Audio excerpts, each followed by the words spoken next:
Hello everyone, welcome back. In this video, I will show you how to transfer USDT from Bybit to Kucoin.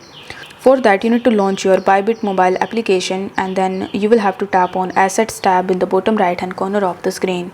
Then you need to tap on Withdraw and afterwards you will be able to see a bunch of different cryptos that you can transfer. So as you want to transfer USDT, you need to use the search bar in the top and you simply need to type USDT, then select USDT. Then you will be landed on this withdrawal page.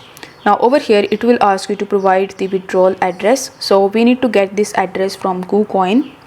For that you will have to launch your Kucoin mobile application and then you just have to log in into your account. Now over here you will be able to see the deposit option. So you need to tap on deposit.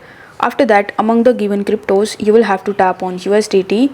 Then you will be asked to select the network. So you will have to select any of the networks as you want, like BEP20, TRC20, etc. So after selecting the network, it will show you the QR code as well as the deposit address.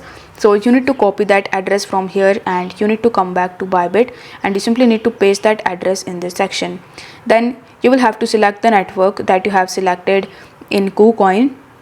For example, in Kucoin you have selected TRC20 network, so you need to make sure that you select the same network in Bybit as well. Then in the amount section you will have to enter the amount of USDT that you want to transfer, and after that you need to tap on the withdraw button in the bottom right hand corner of the screen. On the next page you just have to confirm your withdrawal, and this way you will be able to easily transfer your USDT from Bybit to Kucoin. If the video was helpful, then don't forget to like the video and subscribe to the channel. Thank you so much for watching.